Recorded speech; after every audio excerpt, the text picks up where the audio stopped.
The Ravens Flock presents The Black Files, an uncensored interview and review podcast for all geek fandom. Welcome everybody, friends and pals, guys and gals, boys and girls around the world. Pop a squat, pop open a cold one with all of your friends. It is Wednesday night, it's only a couple of hairs past 10 p.m., and you've been granted access to the uncompromising and uncensored interview and review podcast of the Ravens Flock. So, whether you're a friend or you're a fiend, boy, girl, or in between, you are tuned in to a brand new episode of The Black Files. That's right. Happy to be here with everybody joining us tonight on Wednesday, May 21st. Just 1 week away from ending the month of May. And it has been quite a day. And here in the city by the bay. And I'm trying to find other words to rhyme with day. Day, lay, ray, gay. The sun certainly feels Did I like go a on? heat ray. Slay! Sister said Wow. slay. Yeah, that's welcome everybody to the Play? Black Files. Thank you for joining us tonight. I'm your host, Juan Arouse, one of the heads of the Ravens Flock, the tech guru of the team. I'm the dude who once tried to wrestle with a television set that was overheating, and I thought that the most clever solution would be the simplest one, and that would be to simply pour water into the television. I was 7 back then. I did not know better. I did get smacked in the face for it, though. But that's not important. What's important is I've learned in my 30-some-odd years since then, and thankfully I no longer use bare water to cool down my television sets if I feel that they may be overheating. Now I just use a can of compressed air. That'll do the trick. Ah, where'd the straw go? Crap. Okay, that doesn't matter. Nice going. Yeah, nice going. I know. But thankfully tonight I am not alone, folks. I'm joined here tonight by the usual suspects. First off, let's go ahead and say hello to the lovely ladies of the Ravens Flock, our own personal Starlight Rhodes here. Cosplayers extraordinaire. Give it up for Dragon Fang and Zayana Rose cosplaying. Yay! Hi, guys. Wow, it's already Wednesday. It's I already know, Wednesday. right? What? It's hump day. It's hump day! Woot Oh. woot! I fell down during hump day. No. You fell down on hump day, and that humped your day as well, so now you're Just just had kinda a humped. fun day at work. I wanted to murder people. Oh, okay. it's Fun, one of those. quotation marks, since you can't see me. Quotation. And that. Say that. Let's say that. Okay, it was one of those hump days. Okay, I don't blame you there. Give me a second. You were testing me. Yeah, tomorrow. And Tomorrow. No. it's all right. To err is It's human. okay, you know why?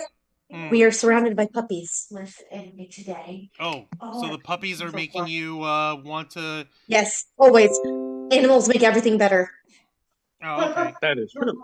that is true. And let's not forget the main man himself, the founder of the Ravens Flock, the executive producer and content manager of this channel, host of Wrestle Rewind Live every Thursday night at 10 p.m. Eastern, and host of the Ravens Flock, our flagship show, live every Saturday night at 7:30 p.m. Eastern Time. Give it up for Mr. Jose Casabona! Thank you very much for that warm introduction. Happy to be here with all my friends and happy to be here with all our viewers and listeners and lurkers and subscribers and members that are watching from home. And I hope you guys are having a wonderful evening. I hope you guys are staying cool, keeping your ACs powered up. After all, it is summertime after all. Yeah, no, I've literally been overheating in my bedroom in the middle of the night when it's coldest, as one would assume, and go bloody figure, I end up sweating up a storm, and it's terrible, and it hurts. Because, like, okay, you want to stay cool, but at the same time, you're heating up and it's too hot and you need it to be cooler. So you go in under, and then you cool it off with the air conditioning. But then it's too cold, so you need to have a blanket on. But then it's too warm, so you need to throw the blanket off. And it goes on and off and on and off and on. Holy crap! And it just gets that way basically until you wake up at 4 a.m, completely and utterly just defeated by the weather and stuff. Because they do me a favor, before I actually blow a gasket from how hot it's been, do us a favor and please take care of the housekeeping here if you'd be so kind. Of course, not a problem. Folks, like all our other shows, we are simulcasting on YouTube and Kick. So be sure to hit the subscribe and the follow button and click that notification bell for all our content. Leave your questions and comments below. We'll answer as many as we can. And if you wish to go above and beyond to support the Ravens flock, then you can become an inner flocker. And for $4.99 a month, you'll have access to all the perks that comes with our membership. Juan, tell them. Well, for all the inner flockers we've got in our chat, and I know we have plenty, go ahead and show off those lovely membership badges and custom emojis, letting everyone know that you're here to help rescue the Ravens flock from the clutches of late-stage capitalism to become full-time streamers. Since 2013, we've been working hard and staying strong, making your voice our mission. The only thing standing in our way now is the fact that we have to work 9-to-5 jobs just to keep the lights on. However, there is a way that you can help us avoid that dim and dismal fate, by simply doing what you guys have been doing with us this whole time, and that's supporting the Ravens flock in every way that you possibly can. Supporting us by liking our content, supporting us by commenting both during the stream and afterwards. Leaving a comment in the video, letting the YouTube algorithm know that you want more people to see what you see because they see that you liked it, and they'll continue pushing it even further. And of course, sharing our content, sharing our videos and our channels to everyone that you know on social media, and everyone in your family, your friends, your acquaintances, anyone that you know who may have an affinity for everything related geek culture, nerd culture, pop culture, and everything in between, and let them know about the fine work that we've been doing, speaking truth to power, and proselytizing the wonders of nerd and geek culture, and of course, most importantly, subscribing to us and hitting the notification bell for all our alerts. And the more you guys do that, the more subscribers we can get, and the more subscribers come out of that, the more inner flockers can get converted out of that. It's just a matter of statistics. And at that point, before you know it, we'll be completely self-sustaining, and we'll actually be able to quit our regular 9-to-5 jobs and finally be able to work for you and work for ourselves on this channel the way we've always wanted to, by being able to do this and not having to worry about working at a job that's lifeless or that drains the brains out of you for forever. Something that actually feels fulfilling. With your help, we can and will succeed in reaching that goal. You also get access to members first and members only content, a special discount to our merch store, link in the description below, and you get access to all of us, the Ravens flock, your favorite Motley Crue nerds, here to make your voice our mission by providing us your thoughts, your input, your feedback, and your ideas to better shape the future of this channel to suit your tastes and needs. Up in the chat, I see here 5-center macrocephalus. I see Kyle Canada in the chat. I see Christopher Justice. Yeet. Yep. Haley Ray Stout asking Christopher Justice why he's yeeting all the time. And, oh God, Kyle, Elmo, show us where the orange man touched you with the slurs emoji. Oh my God. What the hell? No, Dude, Kyle. You leave Elmo alone. That's a no-no, please. Emma don't want nobody to touch them. Juan, I don't think we can hear you on the mic. Oh, did I do that mic thing where I went too high pitched and it Yeah. Okay. Yes. Yeah. Yes. That would Yeah, do you got to it. be Okay. careful with that. Well, I can't help it. I'm a little hyped up over here today. I'm actually wanting to, I'm actually looking forward to discussing tonight's story. And Matthew Coburn just made his way in the chat. Hey up, Matthew Coburn. Welcome to the Black Files. We appreciate you joining us here. I'm really excited. I'm nervous and excited all at the same time.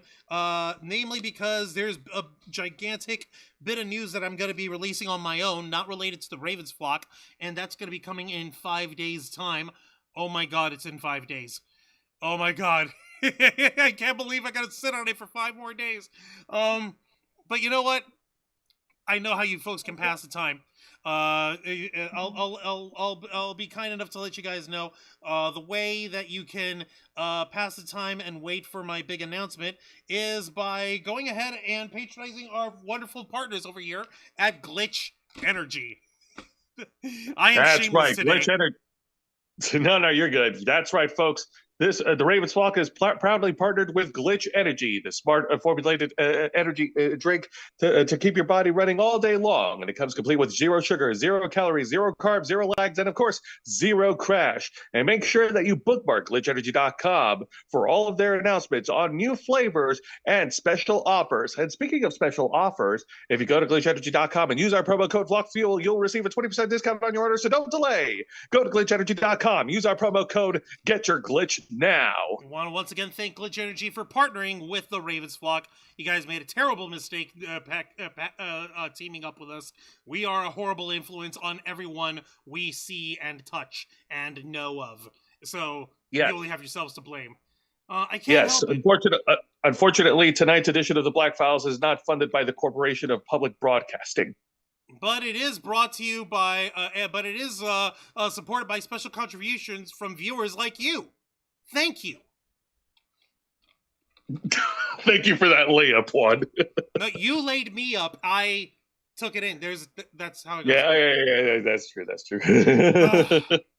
If you guys can't tell, we're obviously very big proponents of the this wonderful institution of public television, at least here in the United States, because public broadcast TV has helped enrich and engender like education and sciences and the arts to millions across the country for many years now, only to see in one fell swoop the stupidity of one guy who apparently has a vendetta, apparently has a vendetta against anything good and pure in this world, and is literally trying to lop the head off of Big Bird here.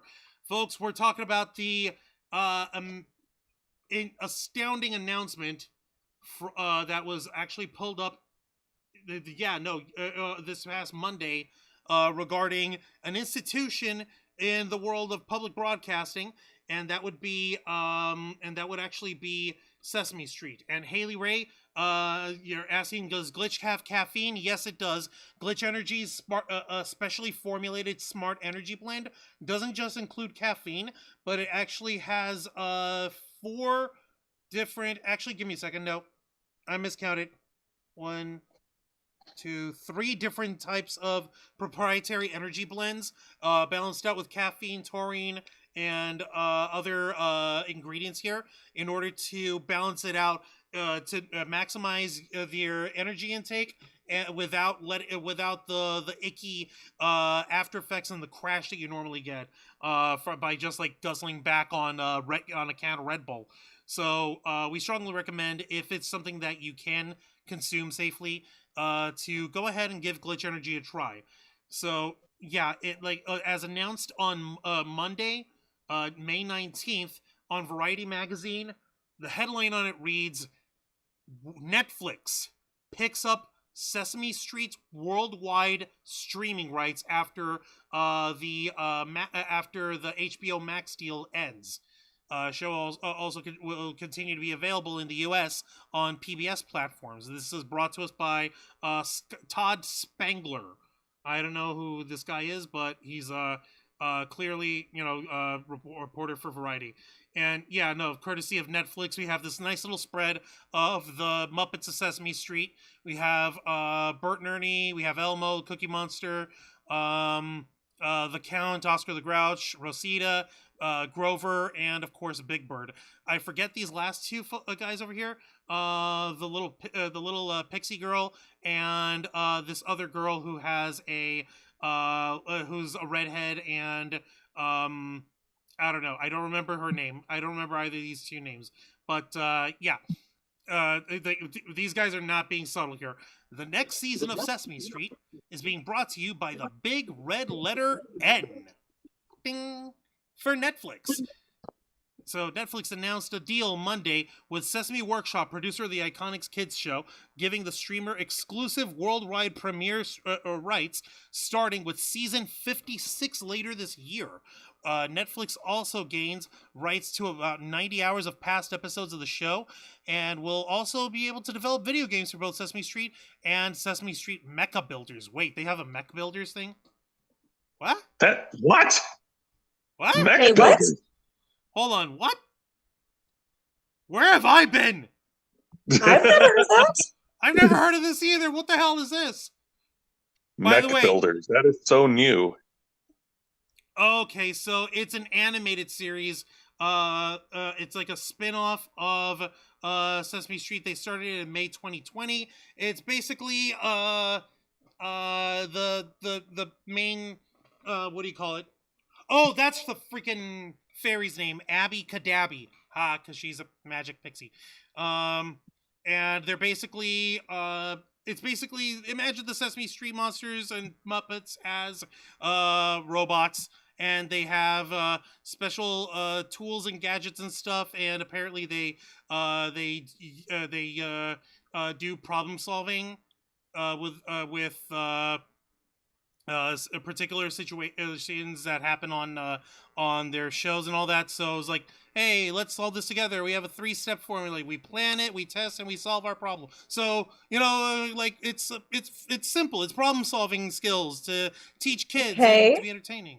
It's not horrible. It's just like it's literally like this. It's this little 3D animated series here. Yeah, that's just surprising that we've all watched Sesame Street before, but we've never heard of this one. How? It's simple. There's a very simple explanation as to how this happened. We're adults. We're adults. We old. Yes, we That's are. true, but usually you would see something about it online. Well, I do remember, like, occasionally, like, you girls can see it here, right? And Jose, you can see it now? Yeah. Yeah. I can see it. Yeah, like, Yep, never remember seeing anything about this before. Same. okay, yeah, I won't lie to you, neither have I, but you know what? Oh, HBO Max. It's Okay. on Cartoon Network and Cartoonito. Okay, in our defense, Cartoon Network has really never been the same, so literally none of us watch it anymore. It's literally just become like a 24-hour block of Teen Titans Go, and it hurts. Ew. I know, it's painful. It's painful. At least it's been my experience. Anytime I tune into it, it's always got Teen Titans Go on, and Yeah, no, that's how it's been for us. Yep. yeah, like, come on, guys. Like, you could do better. They can, but they won't do better because the guys at HBO, the guys at Warner Brothers are just like, meh. So They don't care. Oh, Haley Ray, you can't drink caffeine. Oh, nuts. Okay, I'm sorry. Aw. The good news is that Glitch Energy also has a hydration line called Glitch Revive. That one does not have caffeine in it at all. It's got special electrolyte blends, and it also has different flavors in there to choose from. So you can take a look at that on glitchenergy.com, and you'll be able to see it from there. Also, Ben Cruz is saying hello from MomoCon. Hey up there, Ben Cruz. Hey, Welcome Ben. to the Black All Files. We right, appreciate Ben. you. I hope you guys are having I fun. will be honest, I'm totally not low-key jealous at all. How Now, come? now, let's not get jelly. It's the happy kind of jealous. I hope you have a good time, but also jealous. I want to cosplay. It's like, I know, I hear you. Well, we'll get the chance soon. I mean, like, MetroCon's around the corner. We'll have our time, and we'll find a way to rally together. Okay? Exactly. And folks, I hope you guys are having a wonderful time at MomoCon. And a shout out to folks that I know who are having a wonderful time over at Anime Boston. Fuck Baston! Wait, isn't there like 4 different ones happening at the same time right now? Yes. Yes, there is. I just don't know what the other 2 cons are. I just know it's Um, MomoCon and Anime Boston. Is it like AMAC or something? Or I don't know, but I know that there's 4 of them. Let me see here. Well, let's not. We'll figure that out later. I do want to touch Okay. on this stuff here because Yeah. this is very important. Yeah, and you were right. Anime Expo is what's coming up next over here. And then we have MetroCon in July. Let's see here, and of course MomoCon. Anime Expo in Los Angeles is happening right now. It's starting literally today on the 21st. So how dare they, freaking Californians? How dare they? Oh wait, no, it's not happening now. It's happening July 6th. Come on, what the fuck? These people need to update stuff. Anime Boston, Fanime, Animazement, and MomoCon. Thank you, Ben. There we go. That's what's going on. Yes, link Glitch Revive. I'll link you here in a minute. No, thankfully they're not showing Thundercats Roar. They kind of they put the kibosh on that forever ago. But instead, gee, I wonder why. But they are showing the Amazing World of Gumball. I'm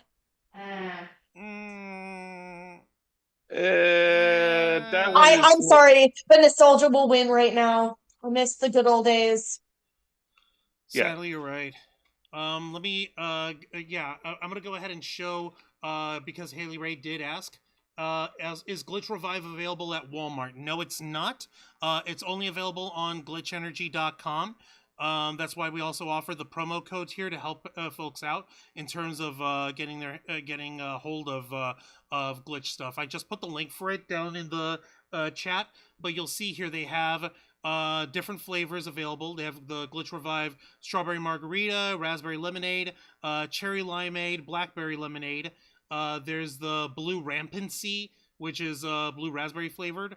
And this this one's called Armor's Secret Stuff, which is sort of like a tropical lemon, lime, and coconut blend. So you could give that these 6 flavors a try in the Glitch Revive line over here. So yeah, and our 20% discount works there too. So give that a shot. All right, so let's see here. All right, in the back on the a Variety article. In the U.S., episodes of Sesame Street will still continue to be available day and date on PBS stations and across PBS Kids digital platforms. So Sesame Workshop's deal with Netflix comes after Warner Brothers Discovery did not renew its 5-year deal for Sesame Street streaming on HBO Max. Quote, "We're excited to announce that all new Sesame Street episodes are coming to Netflix worldwide, along with library episodes, and new episodes will also release the same day on PBS stations and PBS Kids platforms in the U.S., preserving a 50-plus year relationship," Sesame Workshop said in a statement. "The support of Netflix, PBS, and the Corporation for Public Broadcasting serve as a unique public-private partnership to enable Sesame Street to continue to help children everywhere grow smarter, stronger, and kinder." Sesame Street will be reimagined for its 56th season, according to Sesame Workshop. For starters, each episode will now center on one 11-minute story, quote, "allowing for even more character-driven humor and heart," according to the not-for-profit organization. In addition, a new animated segment, Tales from 123, will take viewers inside, quote, "the most famous apartment building in the world," on the titular street, providing a look at the wacky and whimsical world building that Elmo, Cookie Monster, and friends call home, per Sesame Workshop. The new season of Sesame Street will feature, quote, "fresh format changes and the return of fan-favorite segments like Elmo's World and Cookie Monster's Foodie Truck. In addition, viewers can, quote, "expect new ways to play along as Cookie Monster opens his very own cookie cart on Sesame Street and explore Abby's Fairy Garden, a home to surprising and delightful magical creatures," according to the announcement. Sesame Workshop's Sal Perez and Kay Wilson Stallings serve as executive producers of Sesame Street. Joining the show as head writer is Halcyon Person, who was head writer and co-executive producer for 2 children's shows on Netflix, Karma's World and Dee and Friends in Oz. So, according to Netflix, kids and family programming represent 15% of its total viewing hours.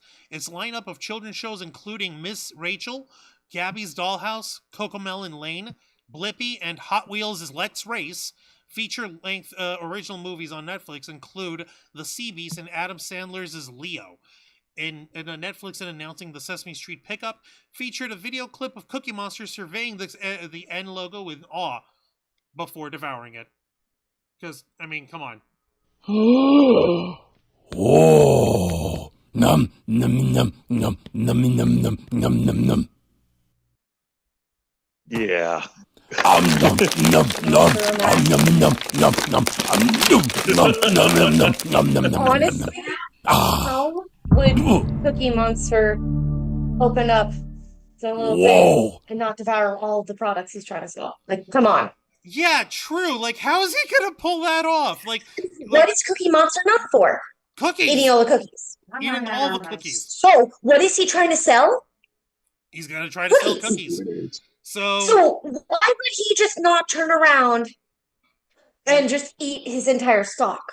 I would. Oh, you got to remember, it's because Cookie Monster also loves sharing cookies with his friends. Then Because he can have one for him, one for his friend, one for him, another for his other friend. There you go. Then he eats half his stock. There. see, easy. See, you figured it out. He's sharing.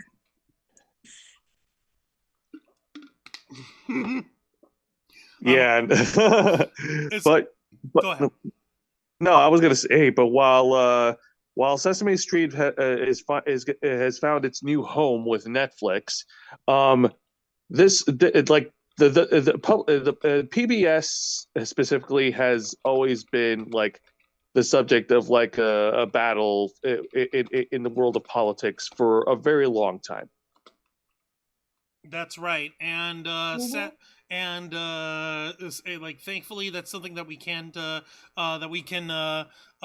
say that while this is while we're glad to see that Netflix is stepping up to help preserve the history of Sesame Street and make For sure, once, yeah, and help they're make helping instead of canceling. right. Let me see here.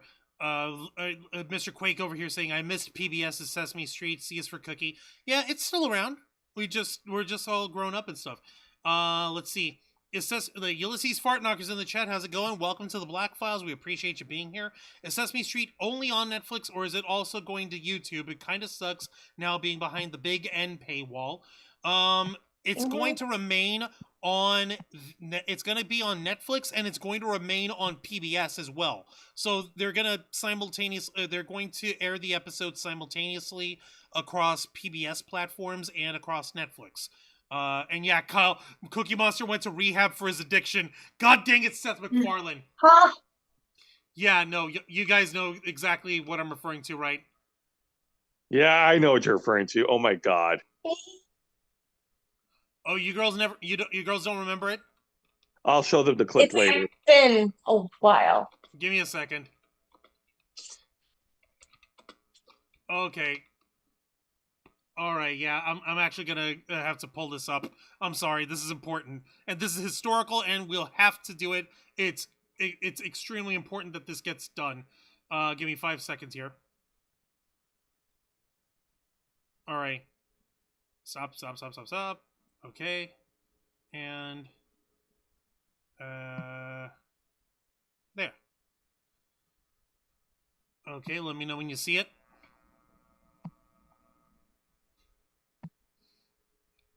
Just waiting. Yeah, I'm waiting too. There you go.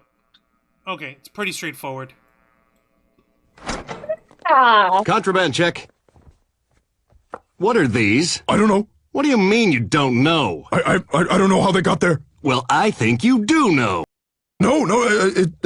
Derek was in here earlier. He was making the beds. He probably put them. I was in the John. You guys are Nazis, man. You're freaking Nazis. I remember that. Yep, I remember that. Oh hey, it's Ayana Rose and Dragon Fang. Anytime we mention chocolate chip cookies. I mean, okay. There's chocolate chip cookies, and then there's cheese. And what's this? Anything hot. So. Yeah, true. Well, y'all are lunatics, but that's why I love you. But yeah, like this is good news over here for once. Like, hey, that's like good news for us to be able to share to folks. Hey, if you got like, I seriously doubt that we don't have a lot of folks in our audience who are parents, or rather, who are parents of younger kids. So I would actually say this is good news for anyone if you do have any other family members who are parents, or if you're just a fan of the old school Sesame Street stuff, just for the sake of like supporting children's broadcasting and making sure that we have an avenue for teaching younger kids about like basically empathetic behavior and how to resolve things. And like you were trying to mention, Jose, the fact that all this stuff is happening kind of in the background of the attacks that the Corporation for Public Broadcasting are getting, because we live in a society in the year of our Lord 2025 where, I shit you not, we have people who are with a straight face trying to say, beware the sin of empathy.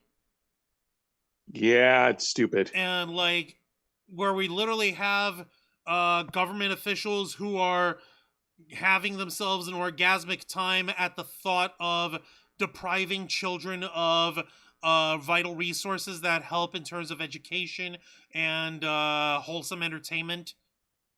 Because what? Because why exactly? I can never understand why why there's so much enjoyment or so much excitement to try and deprive children of resources that are objectively good for them. Let me fucking see here. Okay, you're mentioning this one thing over here, Azaf. This is from a while ago, if I'm reading this correctly. How Donald Trump spoke on to crowds at a campaign rally. This was a photo from, when was this? 2 days ago? Trump delivers a $535 million blow to PBS and NPR. Let me see if I can get to the rest of the story on it from here. And this is on MSN.com, and it's by Jennifer White, and it came out on Monday. So let's see here.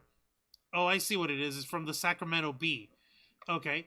Let's see. So PBS and NPR face significant funding cuts as President Donald Trump signed an executive order to eliminate about $535 million in federal subsidies. This directive instructs the Corporation for Public Broadcasting and federal agencies to stop funding these organizations and remove indirect public financing. Stakeholders are concerned that major donors could now influence programming decisions. Okay, so for those of you who may or may not know, the Corporation for Public Broadcasting is not a private entity. It is it's actually a government-run corporation, as you can imagine by the title, for public fucking broadcasting. These are the guys who basically do administration and help in funding the PBS stations all across our country. And it was actually okay, my mistake. It's half private, half public. It was created by Congress in 1967, and it's a private nonprofit company that helps with investing in public broadcast stations. So if you've got PBS stations in the United States, chances are they receive a bulk of their financing and the bulk of their programming that's available to them thanks to this joint by the Corporation for Public Broadcasting. Private corporation funded by the American people. It's literally exactly what it looks like. And so you guys will recognize the big square logo over here anytime you watch anything from like PBS Frontline or any of these other shows like for PBS Kids. So you'll recognize those. And like, see, like this is even depressing right here. On the website, there's this little headline on it. It just scrolled over. CPB statement on U.S. Department of Education terminating Ready to Learn grant. So, oh my God, that's fucking depressing. Yeah, and this was brought up at the beginning of this month, back on May 6th, where they were basically talking about exactly what it sounds like, how they're going to be receiving a termination notice for this grant that's called the Ready to Learn grant that apparently helps fund 44 public media stations in 28 states and in the District of Columbia in order to help bring more children's broadcast and public television to urban communities throughout the country. So what that means is folks who are living out in the boonies, who don't have ready access to a lot of like online resources, or who have a lot of access to satellite TV or cable TV, but can still get broadcast television. Because yes, folks, that shit still exists in the year of our Lord 2025. We still have broadcast TV, and that is where PBS comes in, and they do broadcast directly. And there's usually at least one PBS station for each major metropolitan area all throughout the country. So like all these so 44 stations across 28 states and DC. That's more than half the country with at least one city in each one of those states across the country basically being shafted by not having the expansions needed to continue to broadcast to areas in the country that don't really get a lot of airwaves and shit. So this is a problem, and this isn't something that, like I said, it's been something on the forefront of a lot of douchebags' minds in terms of wanting to try and basically eliminate public television out of our lives. I would like to know why. What the point of that is. Yeah, like who does Because we're this help? apparently being brainwashed. Yeah, like who does this help except for people, except for Trump and his supporters? Actually, not even, because he doesn't even fucking he doesn't even watch that shit. He doesn't even watch PBS. Think it's just Trump. It's anyone at this point can help influence. No, what it actually, if I'm not mistaken, what this is actually going to end up doing is that it's going to end up like whittling away PBS's ability to continue sustaining itself. And like they mentioned in the like it was mentioned in that one headline, how the PBS stations are worrying that private donors who who are local to like the city and states who donate to public broadcasting, that might actually put an undue influence on what kind of content is put up on PBS stations. And that's something that folks have been wary of for a long time, because the moment you introduce private interest from any large donor or any large sponsor for anything, then especially if it's meant to be like a public good or a public service, then you're going to end up seeing content that's slanted, content that's going to be more geared towards... More biased. Yes, more biased. Exactly. That's exactly what I was going to go for. Like, now this is the stupidest example I'll ever be able to spit out, but take it for what it's worth. I'm dumbing this down for like anyone who does not get the first thing regarding how public broadcasting works and how these donations all work. Now, the Corporation for Public Broadcasting is like the main funder. That's brought up by the government, so that's by all of us, by the people. Normally, they're the ones who are able to put out the bulk of the funding to the PBS stations across the country. And the rest is usually made up within each local metropolitan area, whether it's like a local law firm, or if it's a trust fund from some wealthy, well-to-do person who wants to try to do some good in the world. Or if we want to look at it more cynically, just looking for a cheap tax write-off or whatever with their donation to PBS, and they just give the tote bag to their dog or something.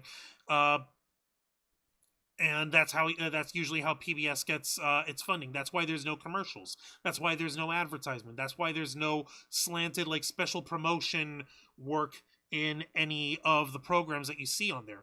You never once saw a commercial for like Burger King while watching Bill Nye the Science Guy.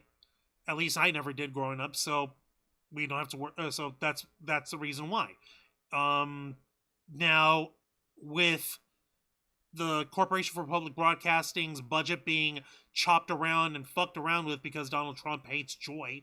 Now the onus for putting up those budgets falls more on the local side. It falls more on those like local businesses and charities and trust funds and all those places throughout here to help support the public broadcasting stations. But if it's not enough, then obviously the folks who run the stations might kind of nudge their sponsors a little more, their donors a little bit more. Hey, we're going through a little time right now. Do you think it's within your ability to be able to help help out in our for our next quarter of programming?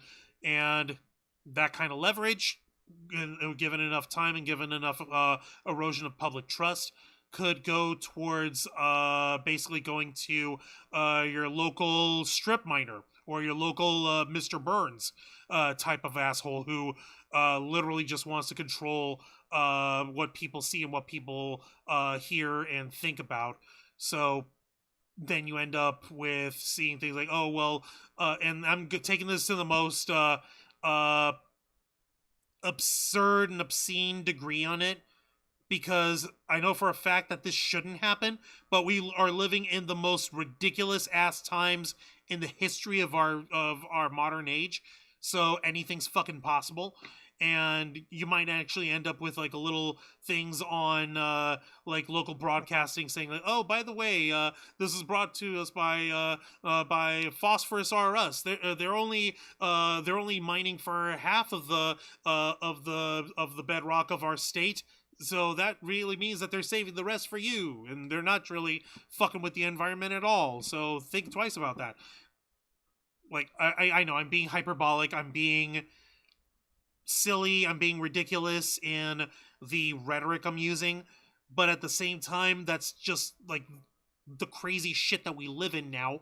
And so even with me being this exaggerated, I'm scared that, you know, the whatever psychotic cosmos are running the universe right now, they'll fucking pull that off somewhere in Omaha, Nebraska or something, where we'll actually get like, the local fracking concern will start pushing more stuff that would actually say like, hey, well, natural gas is a great way to go. We shouldn't have to worry about solar fuel or any alternative energy projects at all. We should just stick to drill baby drilling and polluting our fucking groundwater just to push up farts from the earth, because that's never gonna go wrong at all. I need to scream a moment. Excuse me. No, you're fine. Like,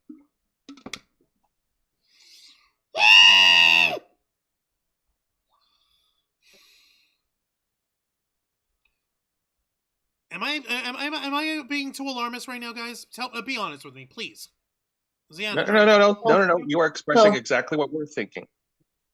No, you're not. That's why. Hi, K-Storm. But as you pointed out earlier in the program one, PBS has been a major, large cornerstone of education television for all of us, like throughout the entire country. And best thing about PBS is that like there's different shows that appeals to different age demographics. I can't begin to tell you how vital public broadcasting is, because they're one of the last few bastions of news reporting that I can trust with a straight face. And I say that shit without exaggeration. Matthew Coburn, he can't even open a box. Yeah, no, he can't. No fucking way. See ya, guys. I'm out. PBS is my favorite channel. It's the fake learning that's the problem. Yeah, no, that's exactly it there, Haley Ray. Yep. And And also, I mean, when you look at Sesame Street, everyone, like nearly everyone our age, has heard of it or watched it. Like that is huge. It helped raise a lot of us back then.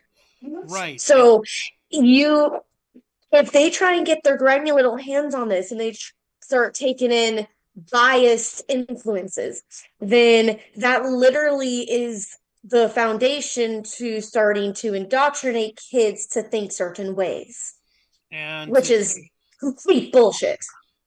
that's how you get them. You start them off young. You've got to Yep, get the because young indoctrination. people are more impressionable. And that's what I'm I worrying mean, about. how many things do you learn when you're a kid and then you try and unlearn because you realize it was wrong, and how difficult that is? It is near impossible. So it's unless it's something that's like scientific absolutes, like the way the way geothermal energy works, or how different climates on the Earth are affected by their by their biomes, stuff like in biology or astronomy, even. Like especially astronomy, especially studying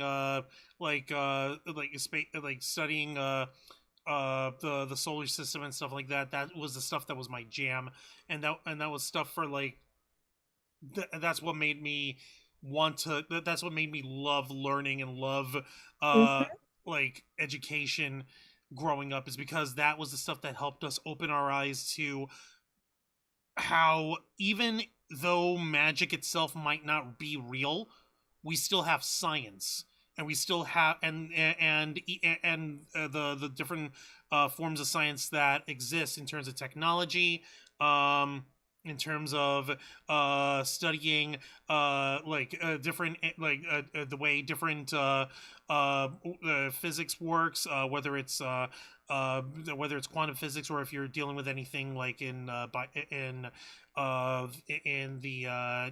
deep ocean wildlife, which to this day is fascinating to me. Because it's absolutely freaking terrifying. Like Angel would bring it up every now and then whenever a blobfish, the blobfish is mentioned, and Angel goes into his own little thing of like how deep sea creatures can't really survive out here, because which is why the blobfish comes off looking the way it does. Wait, Dark Crystal series? What do you mean on there? There's nothing now. It's not even a new movie. God dang it. Hang on a minute. There was a Dark Crystal series, wasn't there? Like, Yes, there was. yeah. And it was on Netflix over here, like the little CG animated series or something, right? Yeah, it got canceled after a single season. That's bullcrap. Ah. Well, that's a bummer. Yeah, that's a big ass bummer. Oh no, those aren't. Oh, those aren't. That's worse. It's not CG at all. They were actual puppets. That's insane. That's even better. So that's pretty cool. But it's a shame that we didn't get anything more out of that. But hey, you get what you can. Haley Ray, my brain can't stand learning. God Almighty. I love a DC series. Oh yeah, the Dark Crystal series was fun, but it's like it's basically getting that these kind of different like educational topics. It's not just science, but it's also different things regarding history, art, literature, and of course like current events. Like I said, with like PBS NewsHour and the PBS Frontline documentary series. I cannot begin to tell you how vital the PBS Frontline series was to me in terms of like breaking my adolescent fourth wall. I don't know if I ever explained this to you guys at all. Did I? I don't think you did. No, right? I don't think so. Okay. So I'm actually trying to find when it aired. Let me see here. Okay, that's not the one. Okay, so there we go. Alright, so that aired when? I'm trying to find it. Okay, original air date was... Oh dear God. Oh, they even say like this. This website might not be functioning anymore. Oh my God, this is ancient looking. Holy crap. Okay. Supported in part by Earthlink. Oh my God, this is ancient. Holy fuck, guys. Let me show you guys. So this was the one episode that broke my mind in terms of opening up to different ideas on how to observe the world as it really was. But this is how ancient this is. On the PBS website, I went in to look for the episode of the documentary called The Merchants of Cool. It originally aired in 2000, I believe. And like, look, the first warning that you get on there, this is Frontline's old website. The content here may be outdated or no longer functioning. And it literally shows it right there, supported in part by Earthlink. Do you guys fucking remember Earthlink? Yeah. Barely. I had to barely think about that really quick. I was like, wait a minute. Like, wait, Sounds familiar. I know that name. I know that word. Yeah, no, it's literally like, it was basically how, here's how you guys can see it on the screen. Basically, it's a report on how, on how different marketing companies try to stay on the cutting edge of popular culture for teenagers. And this was right up my alley. And it was in my sophomore year in high school. Our drama teacher popped in the video cassette on it, and like, this is how old it is. Let me show y'all. The most recent story that it has on there was from November 18th, 2015. Nearly 10 fucking years ago. This is here we are talking about ISIS. Holy crap. And like, this even brought up like the whole freaking document over how like, you know how you get like supplemental material that you can use with some of your videos on PBS Frontline. This is what it refers to here. Like, oh, what do these powerhouses control? The interviews and so the themes of the report. Like, it's a whole breakdown on Viacom and all this stuff. It is amazing, and it is so in depth. And the way these guys broke this particular documentary down, broke things down, it basically spoke to me in terms of like, okay, so remember, Juan, everything on television is bullshit.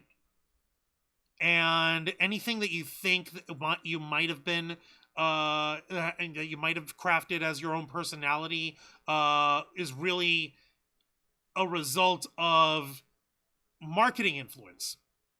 You know, and this is something that it clicked in my head, even though I didn't have quite the words for it right away.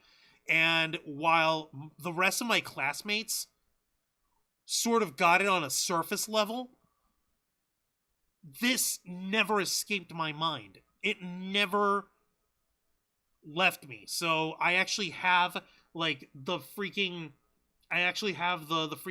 episode itself saved. I have it downloaded for myself to watch whenever I wanted to see it. And like, it's so ancient, it's still in like freaking, what do you call it, in the squared 4x3 video format. So it's like that old. It is that wild. And it legitimately, okay, they'd only just brought it over to YouTube last year. So when I had it, it was not yo-ho, but that's because I didn't know how to find it back then. But it's insane. And that's the kind of fucking learning, that's the kind of fucking education on stuff that you're not going to get just in a classroom, that you're not going to get just from your family or from your teachers at school. This one just happened to, it just brought up because our drama teacher basically wanted to try to break our fourth wall. I know I keep using that phrase, but try to break our minds out of sort of being dormant of what's going on, just like being nice little consumer teenagers, watching our MTVs, watching Total Request Live, and like thinking that shit on like sitcoms and WB drama shows like Dawson's Creek and shit were how real life we're gonna go and all that crazy jazz, and actually get us to like open our minds to actual real life experience and take that in and use our actual observed lives for how to project characters in performance. So there was a whole point of that. It's like, what the fuck is the point? Why is a PBS documentary being aired in a drama class? So that we can actually break out of that and start being more authentic to ourselves, being more real.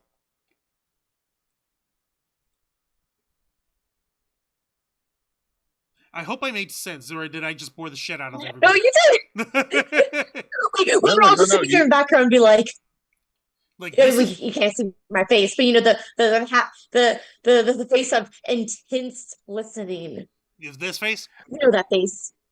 Yeah, no. You made a good point, Wancho. There's things that we can learn from shows at PBS that you don't normally learn in a standard classroom. Yep. Yes. Like shit, I learned more stuff. I learned more stuff from freaking Sesame Street, Mr. Rogers' Neighborhood, and I'm pretty sure, unless my memory is playing tricks on me, Bill Nye the Science Guy was started on PBS, right? Yes. Bill Nye the Science Guy is literally the reason why I got interested at all in science. Because before, I hated science, just like how I hated math.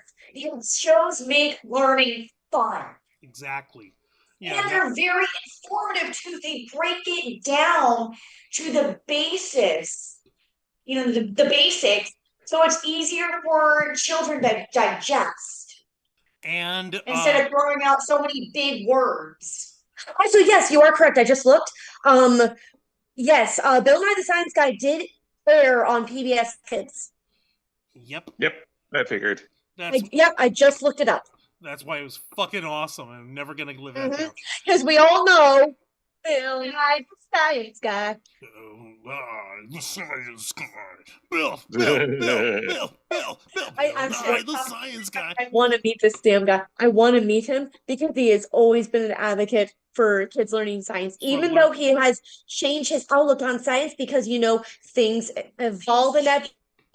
We learn new things, and he's like, I was wrong back then, and look, see, you can always learn. It's never too late to learn and change your views when new facts come up. That's how it's supposed to work. That's how it's supposed to go. It's like the world is not static. Non-linear. It is it is non-linear. Like, even though we experience time in a linear fashion, it's purely subjective, but the world itself is not static. Shit changes all the time. Whether it's like not only are we like finding answers to different questions that we have about life, but we're also finding new questions to ask about. And that's what life is supposed to be about. What was that, Dragon Fang? New perspectives. Yeah, exactly. New perspectives. And you got to open yourself to different perspectives and to new perspectives, as long as you're not doing so just to be a contrarian dick or just to be a controlling asshole about it. If you want to actually have an understanding of other people, you need to be flexible in your way of thinking. You need to be flexible and open-minded. That's what this stuff is here to teach for. That's what it's here to teach about. Like, anytime I find and even to this day, I actually have myself subscribed on YouTube on PBS Frontline, because anytime there's any new sort of documentaries regarding like the food industry or things involving politics or things involving I guess this kind of does count as politics, but like things involving like information technology. They actually had a two-parter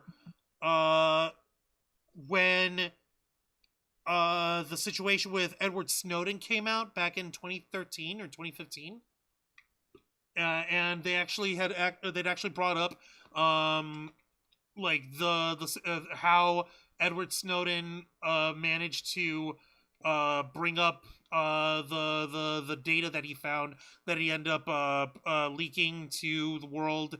And the second part was also how the CIA surveillance systems have penetrated the internet in ways that that no one else had done before. So it was maddening to me, at least, how this guy pretty much gets treated like a fucking pariah, even though these documentaries that bring up like the details on everything that he did. Yeah, it was June 2013. Yeah. How these documentaries work on highlighting the information that was actually brought forward in the that was actually brought forward into the community, into the world. Haley Ray, he even played Davy Jones in Pirates of the Caribbean. No, that's Bill Nighy, not Bill Nye. Fucker.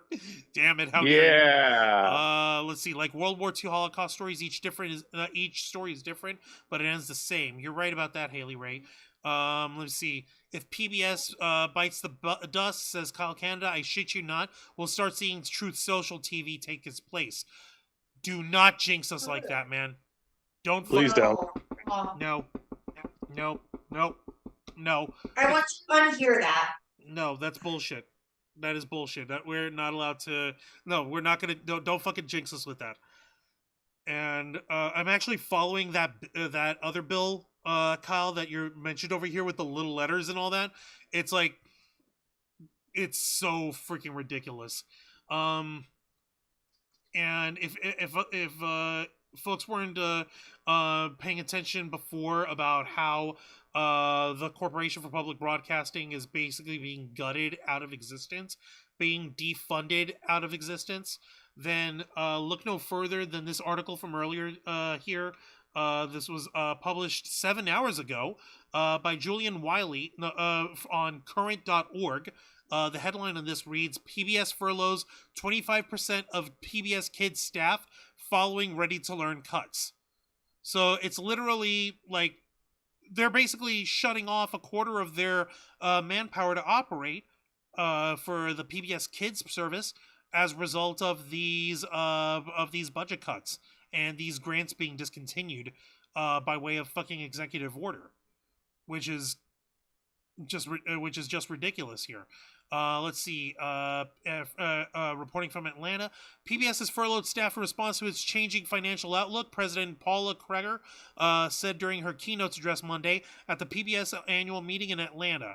The cuts were related to the abrupt termination of the Department of Education's 2020 to 2025 Ready to Learn grants earlier this month. CPB subsequently informed PBS and 44 public media stations that received Ready to Learn grants to stop their work. Quote, we've been forced to furlough really talented members of our staff at PBS, and we figured out how to continue to advance the PBS Kids service, Kerger said at the conference. We are going to keep fighting. In a Friday New York Times feature article, Kerger mentioned that PBS, quote, furloughed a ton of people this month. We had to furlough 25% of PBS Kids employees because of the decision by the Department of Education to abruptly cancel the Ready to Learn grant, a PBS spokesperson told Curran in an email. This decision removes a critical resource that for over 30 years has enabled us to create high-quality educational PBS Kids content while opening up worlds of possibilities for millions of children across the country. Jason Gordon, a spokesperson for the Writers Guild of America East, told Curran in an email that freelance reporters working on series for PBS Kids could be affected long-term by the cuts. Quote, writers for PBS Kids are freelance and work based on production orders.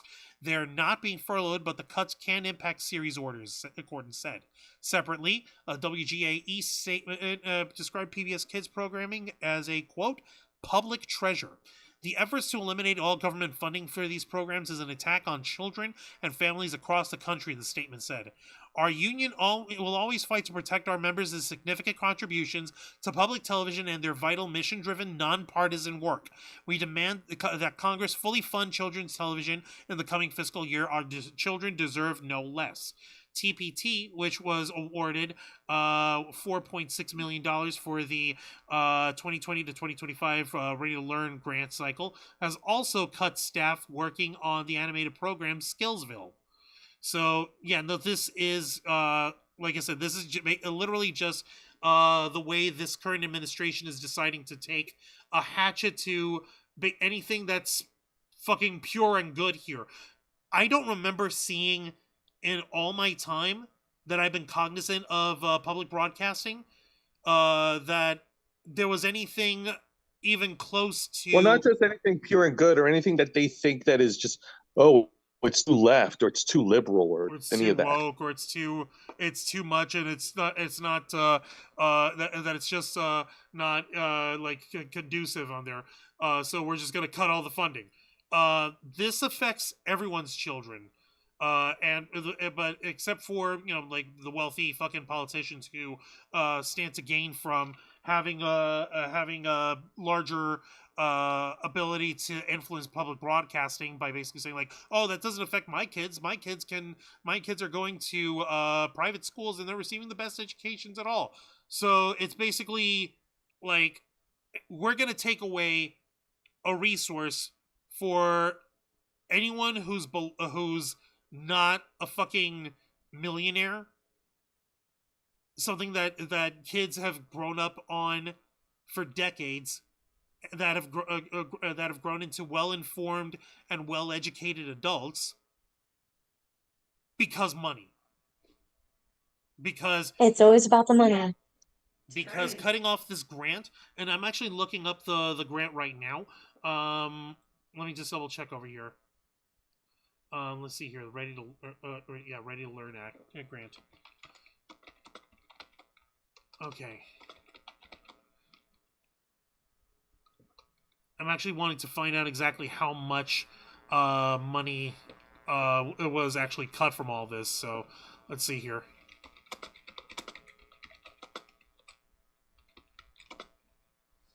Okay. Let's see. So the Ready to Learn grant, which supported let me just take a look at that to be safe. Yeah, the Ready to Learn grant, which supported educational children's programming on PBS and local public media stations, has been terminated, resulting in a loss of $23 million in funding. Jeez Louise, my goodness. Wow. Oh my fucking Lord. In total, let me see here.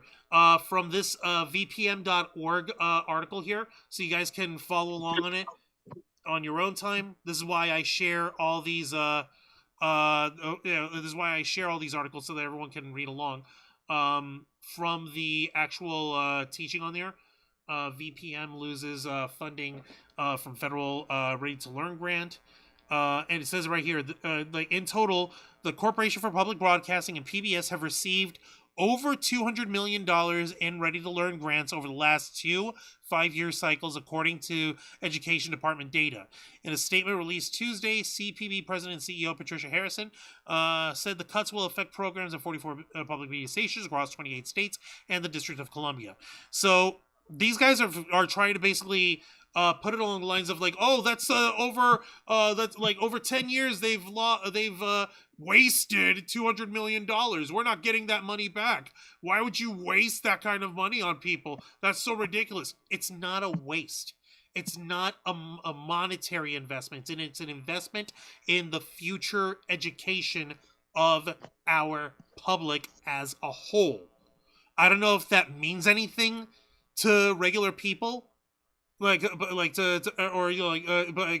least in my experience, like every adult that I know who's got kids, and like pretty much every single one of us, like you said, the moment we hear Bill Nye the Science Guy, we jump into it, and it's not just just for the memes. It's because we enjoyed this stuff. It's because that we enjoyed being able to learn and to find new ways of learning. Freaking Bob Ross, the joys of painting. Bob Ross's stuff was on PBS.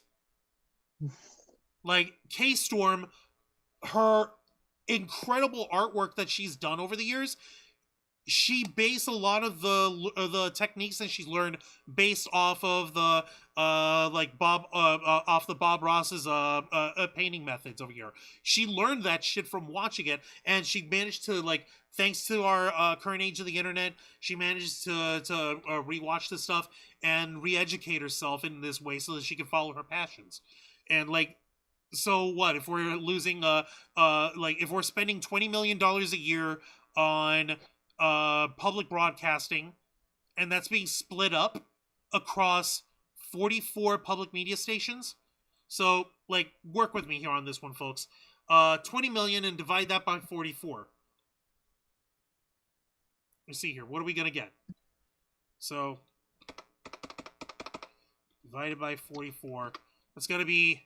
So, each individual station, so each individual PBS station gets roughly $454,545.46. So when you take a look at the big ass scary number of, like, $200 million over 2 5-year cycles, okay, so that means, so for 10 years we've got $20 million on this grant for the Corporation for Public Broadcasting.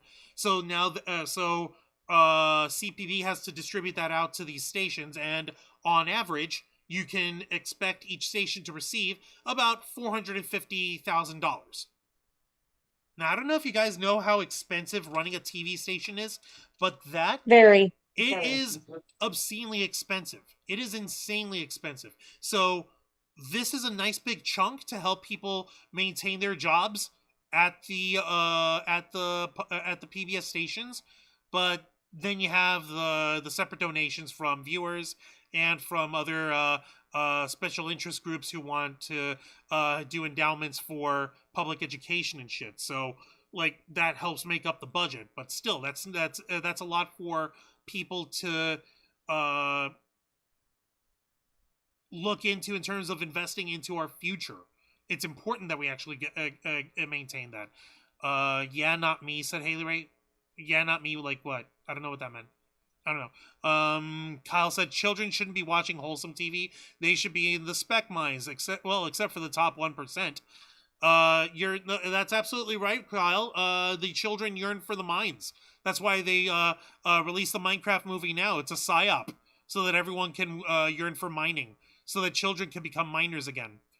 Just like we had strip mining in the late 19th century, where we literally had child labor laws, where we had 7 and 8 year olds develop the black lung, for Christ's sake.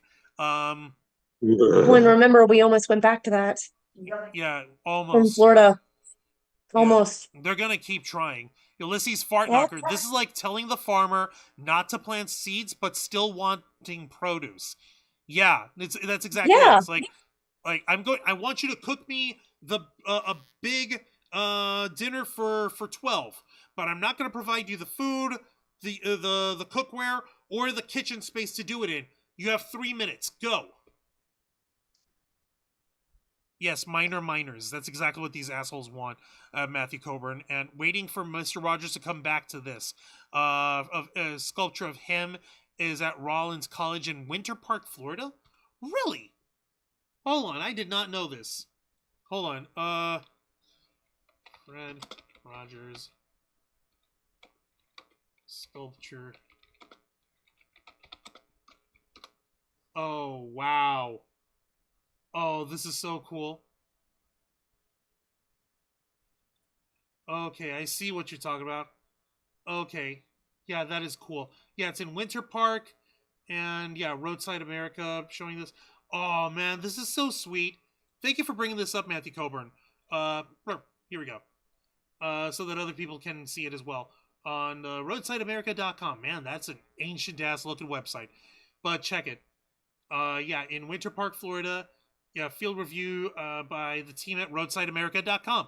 And you see this big bronze statue looking thing of Mr. Rogers surrounded by little kids, and he literally has a puppy in his arms while they're all sitting around, while he's sitting on a stuffed chair, sitting around him, listening to him speak to them and all this stuff. And on the backside of that same statue is the castle from the land of make believe. You have all the little puppet characters on there, and it's fucking adorable. Along with the trolley connecting Mr. Rogers down here, down at this little bottom bit, and it's so cute and fucking wholesome, man. God damn it! That's awesome. That's so nice. Could you be mine? Could you be mine? Won't you be my neighbor? Won't you please? Won't you please? Please won't you be my neighbor? Like, okay, so Tom Hanks, you did okay, portraying Mr. Rogers, but there can only ever be one Mr. Rogers. You did all right. Yep, in agreed. that one movie. That's fine, but that's as best as you can ever hope for with something like that. God damn, getting me in my feelings here. If you start crying, Juan, don't feel alarmed. That's just a sign that you're still human. Oh no, I can't outwardly express anything. That would make me committing the sin of empathy. Oh We can't have that in God. America. We can't be empathetic to people.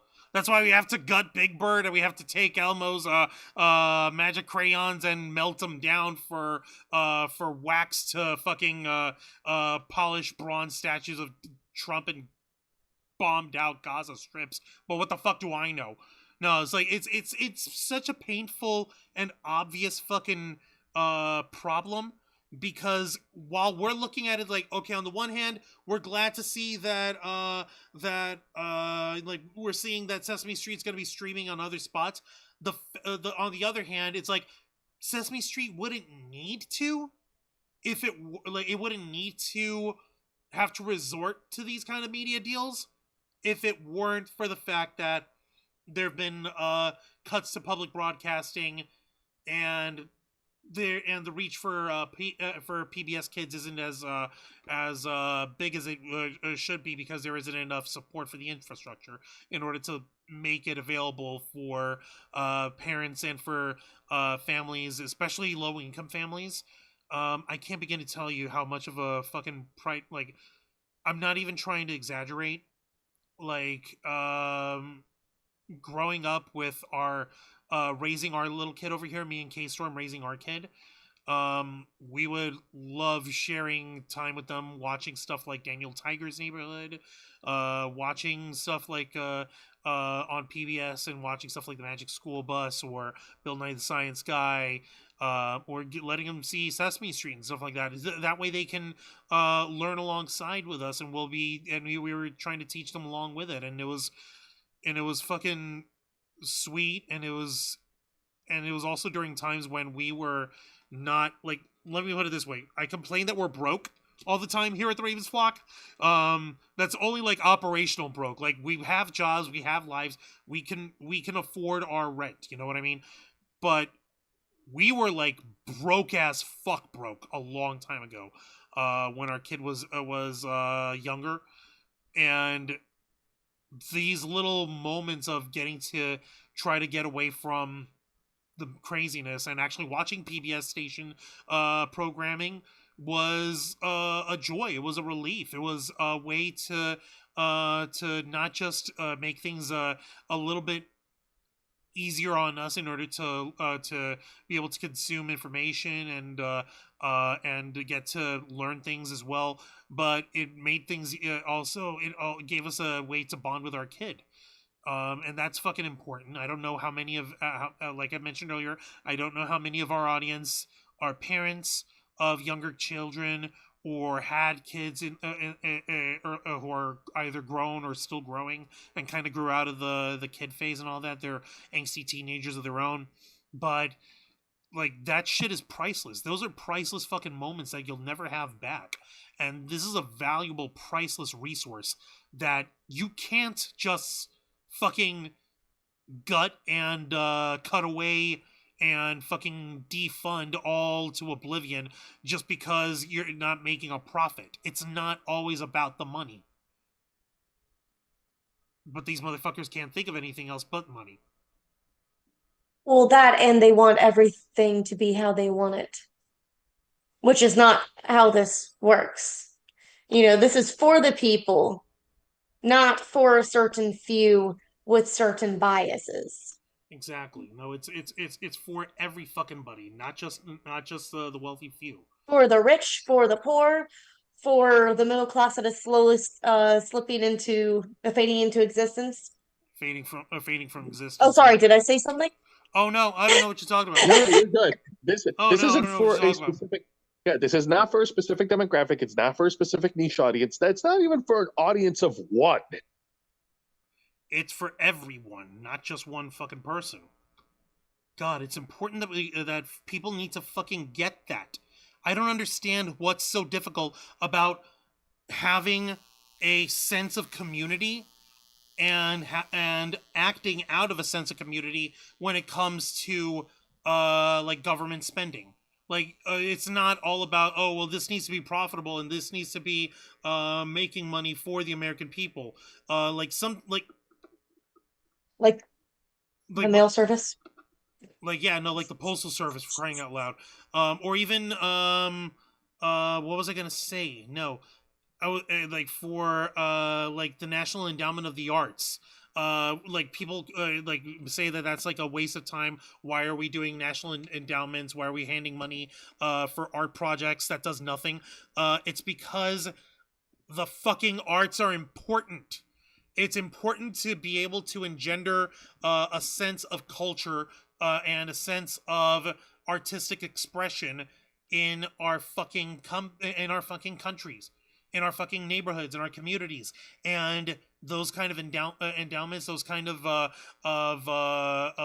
nonpartisan spending from the government is a big way towards making sure that we're preserving our way of being able to like encourage people to pursue art as a proper career path, and to do so in a fashion that helps inspire and helps helps the American people, not just in a not in a monetary way, but in the intangibles of providing inspiration or providing motivation or providing solace, or just have a weird statue to look at in the middle of a fucking park. It's not like it's hurting anybody. What's offensive about those Yeah, kind of art statues? literally makes the world go round. We would not have a lot of things we do without art. Oh, you really like movies? Art. Art. Oh, you really like video games? Art. Art. Oh, you like those books? Art. Fucking art. Literary art. We got Everything around us stems from being creative in some sort of way. You strip that out, and we would literally be watching paint dry. Yeah. so no. What was that? Actually, no, not even watching paint dry. You know why? Because there'll be no paint. Because painting is also art. We'd just be watching the dirt. Ugh. God. Like God, it hurts to think about it. Yeah. like imagine for a second if like, okay, so I'm over here thinking of like different forms of like concrete brutalist architecture, and you're thinking like, whoa, what the fuck, Juan? What the fuck do you know about architecture? I know a few things. Not a lot, but I know a few things. And I'm like thinking to myself like the way that brutalist architecture is it's what do you call it? The way it stands out is that it is designed to be imposing. It's designed to be like super structural and like just bare concrete. Now, while you want now, if you want to get wacky, like geometrically wacky with designs and stuff, you can do that, and that would be fine. But imagine for a minute if, like, you see these different buildings, like they show these different buildings, like in Armenia and in the Soviet Union. You see these old ass iconic building designs, but they're all bare concrete. They are all non-fucking painted in any way. They're where they show no personality except for the geometric shape on it. Now, imagine if we didn't even have that. where like yeah, like where you think like, oh shit, well these buildings, if they're like apartment buildings or office buildings or something like that, they could do with a little color or something like that. It would make them pop out and make them look better. Like yeah, you could think that, but that would be against the rules if you didn't want any fucking art in your life. Now imagine that, but without, like, imagine it with them only being fucking concrete blocks where people live and sleep in. Where you don't even get the wacky geometry as you get to see in some of these buildings from at least like 50 or 60 years ago. And like you think about it, it's all like Eastern European or some Asian architecture and shit. You don't see a lot of this happening in the US. Except in some like government office buildings, but that's a different point on there. But imagine if if all our world was just these blocks to live in, to work in, to eat in, to fucking like to exist in. You don't even have like we were talking about arts, culinary arts, fucking food, the art of creating new food and shit. Imagine if you didn't even have that. Fucking art is important. Fucking culture is important. Fucking education is important. This stuff is important. And if we didn't engender these things, if we didn't promote these things, and if we didn't pay for these things in order to help propagate it in our country and in our culture, then what the fuck are we just existing for? What the fuck are we just living for? Just to be good little worker drones? Nah, fuck that noise, man. No cars. It takes artists to design cars. Yeah, except for square boxes. Imagine if they were all fucking Cybertrucks and cubes. You remember those stupid little cube cars? Yep. Jesus, yes. Imagine if all we had in the world were cubes and Cybertrucks. Fucking Well, shit. here's the thing. We wouldn't even have technical cars because we would have had to been creative to make a round high risk thing, you know? So no, everything would just be cubes. We would just be sliding them down hills and everything. That's it. Like Matthew Coburn was also bringing up how Polk County has Frank Lloyd Wright buildings. Yeah, but those are brutalists with flair. Those are with softer style. They have lighting and they have and those even have freaking personality and charm to them. They might fall into that same sort of utilitarian sense, but these still have personality. These still have fucking sense of artistry to go with it. There's still a sense of like flair along with form and function. Like you see this nice little Red Roof Inn looking motherfucker over here. It's literally just like a house, but it's still, it has personality. Imagine if Frank Lloyd Wright didn't have a soul. Imagine the kind of horrors he would make. It'd be fucking terrible. It would suck. I wouldn't want to live in that kind of world, would you? Hell no. Nope. No, for crying out loud. No. You see, we need Mr. Rogers and Mr. Dressup. If you know, you know. I see what you did there. That's adorable. Thank you for that, Kyle. Let me take a look over here. Ulysses Fartknocker saying, hell, that's happening now with these new fast food places becoming drive-through only, pretty much gray blocks with a 1 or 2 tone color logo. Yes, that's exactly it. Oh my god, like somebody did like a fucking flashback video of how the old McDonald's used to look, and they flash cut to how McDonald's looks now, and it's just gray and drab. And it's fucking killing me. Like, there's a few weeks ago, and this was when I was helping take Dragonfang to work, so it was a Sunday morning. I stopped off at a McDonald's on my way back home after helping take Dragonfang to her job. I'm sorry, Dragonfang. And I ate at McDonald's over there, and I was actually shocked because this is a new one that had just reopened after remodeling, and there's no counter. You don't speak to a person.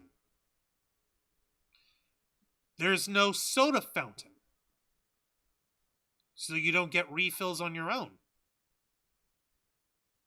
All the kiosks are the self-help ones, so they're card only. No one can buy in cash.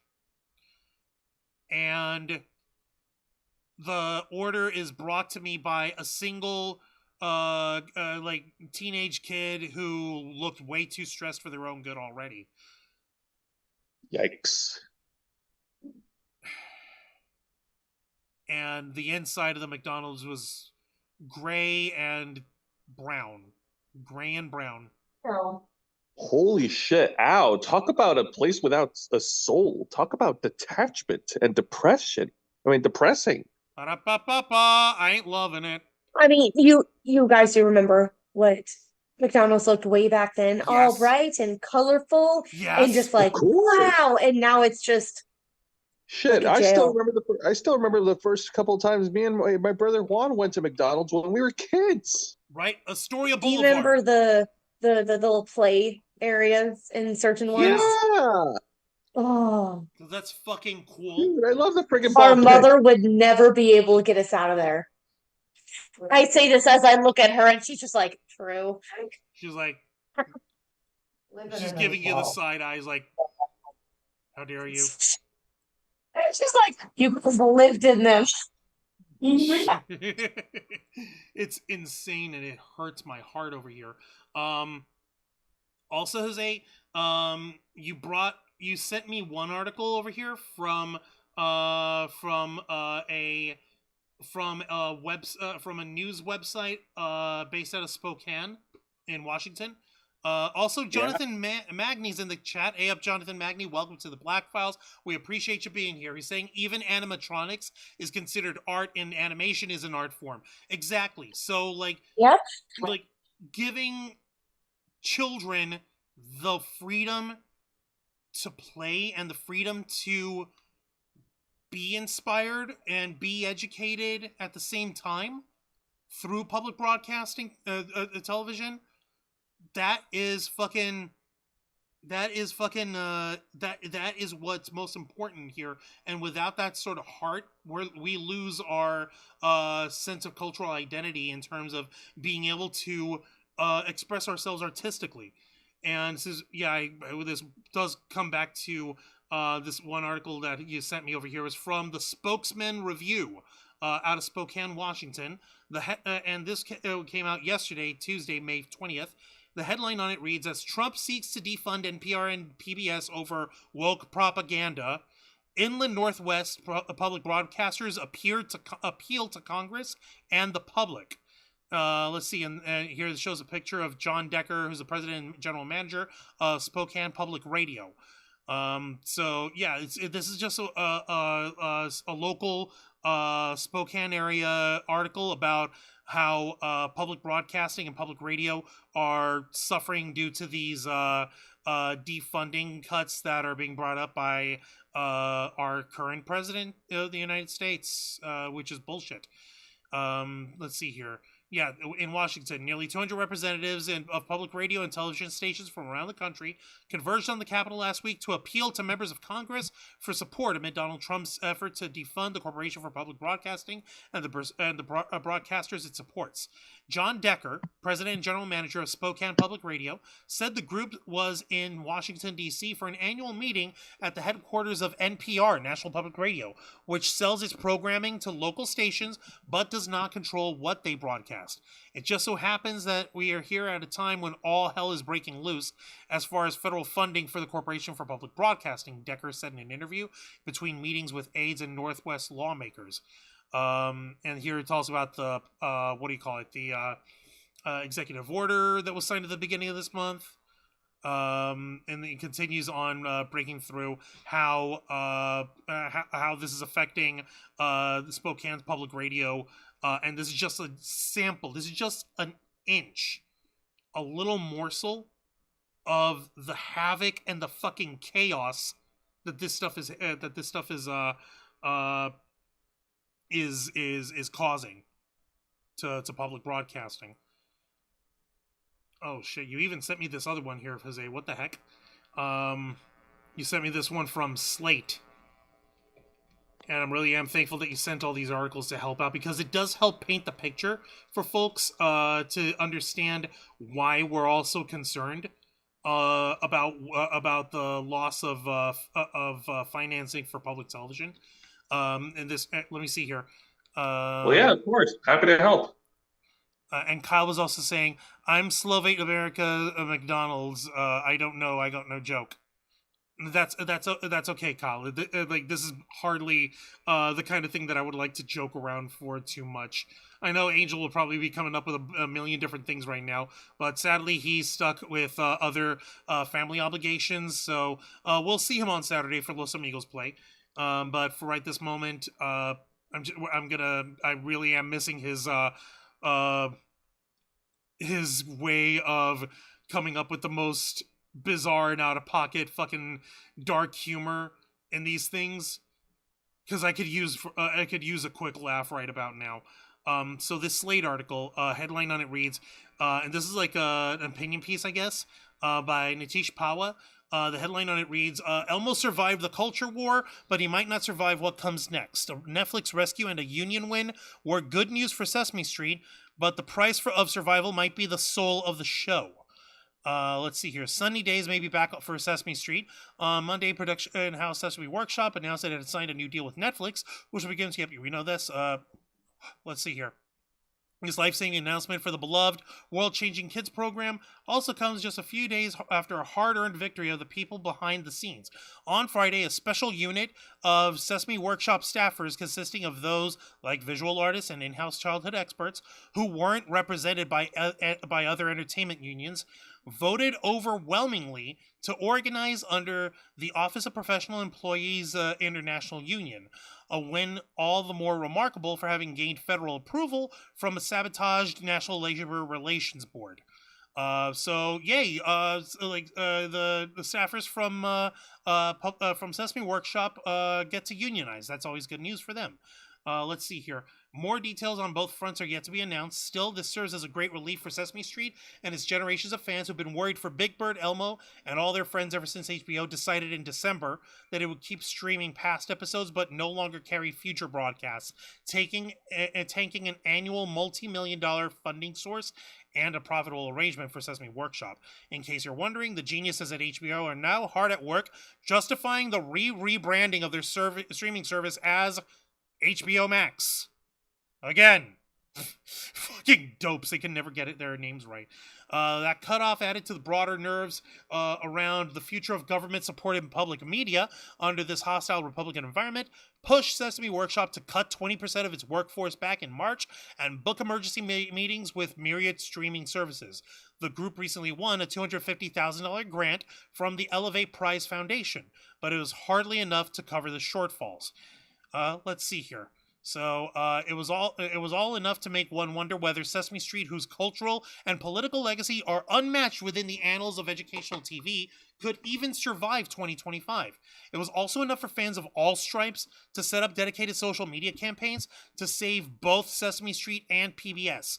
Popular digital media names like Funny or Die and Jazz is Dead began resharing old clips on their accounts, and one online vigilante even crafted a viral LinkedIn post from Elmo, writing in a manner reminiscent of sad announcements from many federal workers who've lost their jobs this year.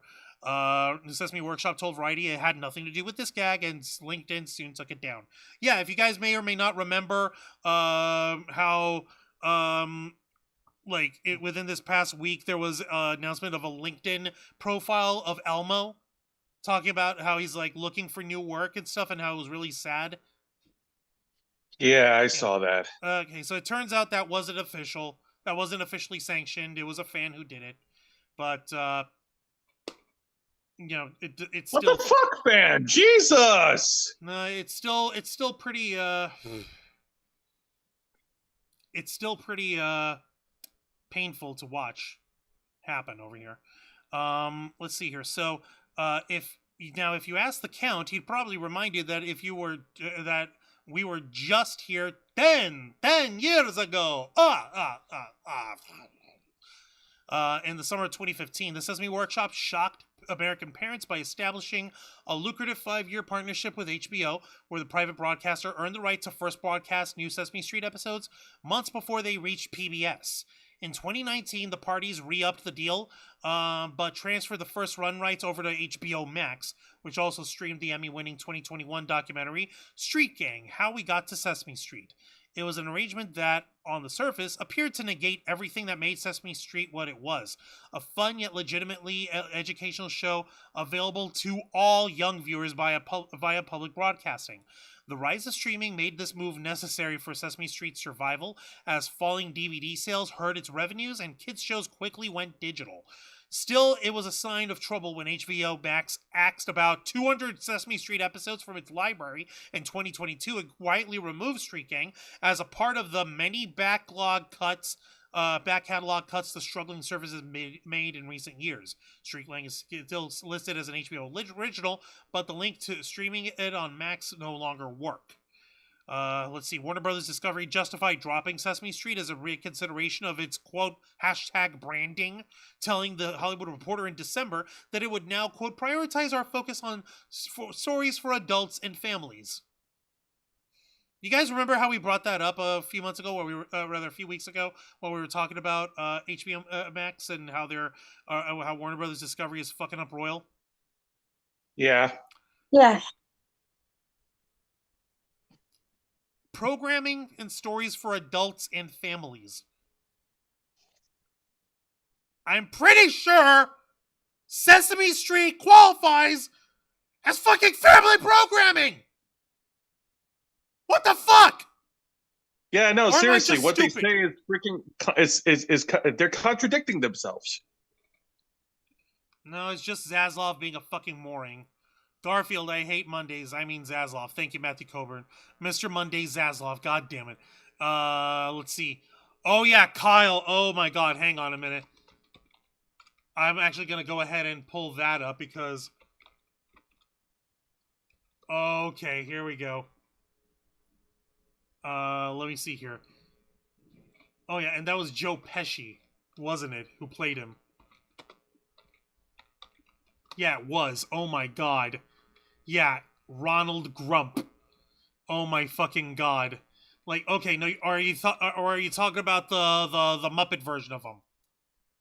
Because the human version of Ronald Grump was played by Joe Pesci, and basically how he was going to demolish all of Sesame Street, and he was going to fucking tear it down and put up one big fucking Grump tower in its place. And it was bullshit. And it was for the 1994 25th anniversary. I'm gonna just fucking show you guys. This is on their fucking Muppets wiki. This is on the fucking Muppets Wikipedia here. Ronald Grump, a parody of Donald Trump, appeared in 1994 25th anniversary's TV special, Stars and Stripes Forever. He wanted to demolish Sesame Street to realize his plans for the Grump Tower. The Sesame Street residents informed Grump of the many wonderful moments in the neighborhood that have happened over the years, but none of it changes his mind. If there's one thing I despise, it's cheap sentiment. Hugs, kitty television, cute furry animals. He ultimately abandons his plan to build Grump Tower when he realizes that Oscar's trash cans is on city property, and Oscar refuses to move, inadvertently saving Sesame Street. Ha! Yeah, I'm pretty sure this is the number one reason why Donald Trump is holding a fucking grudge. I mean, you'd think that he'd be flattered that Joe Pesci portrays him, but I guess he doesn't think too highly of the guy.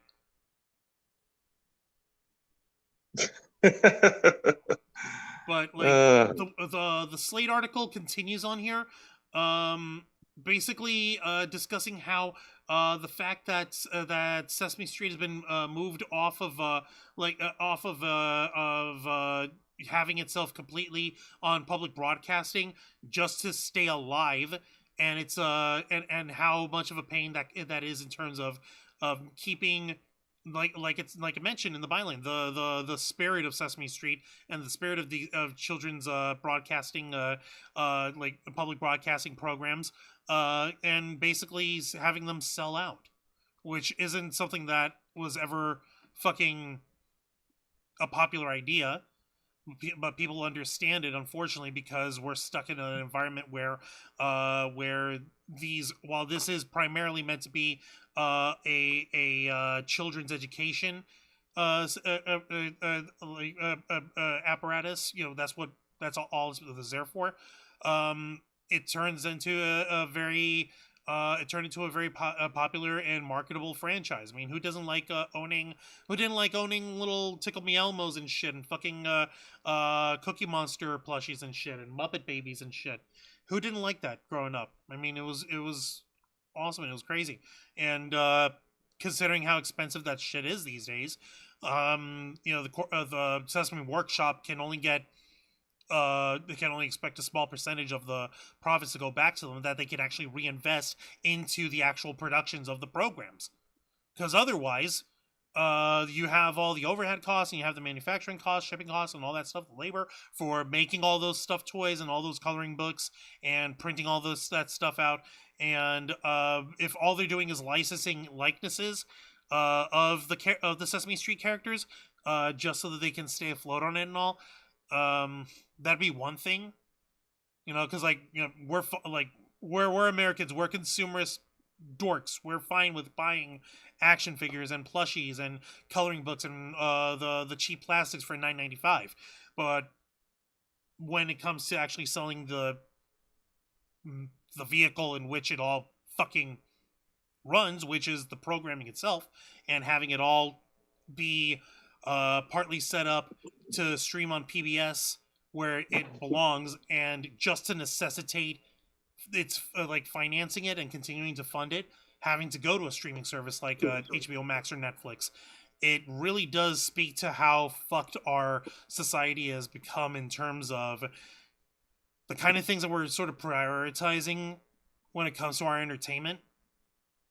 And that's something that we all really need to have a discussion about. It's something that we actually need to have a proper soul searching session.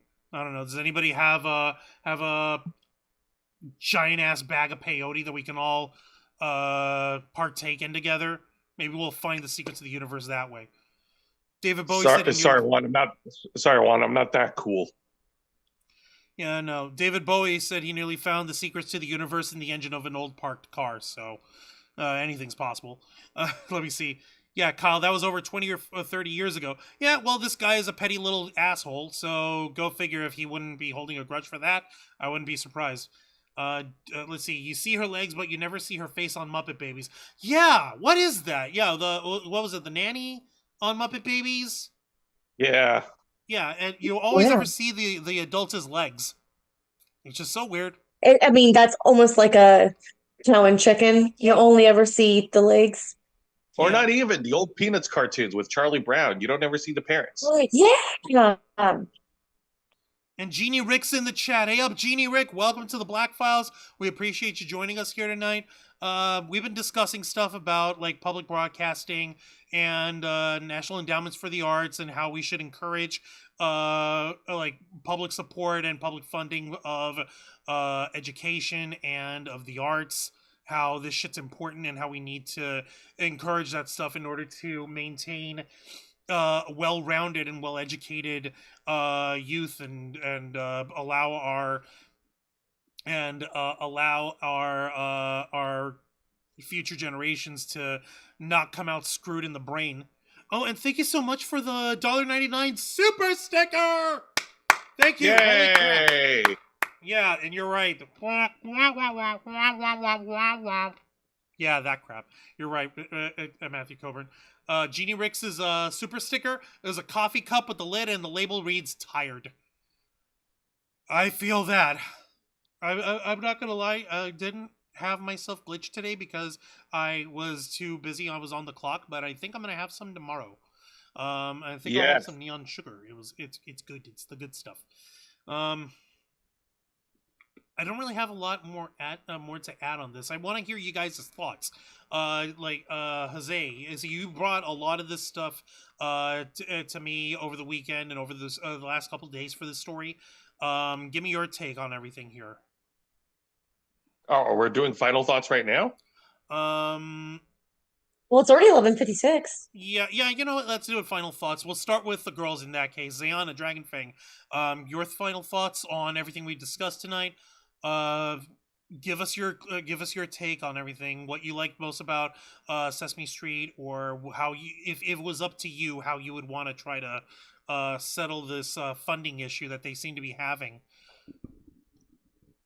Oh, I remember the first time we got to play the Super Nintendo Sesame Street game. Yes. Do you remember that?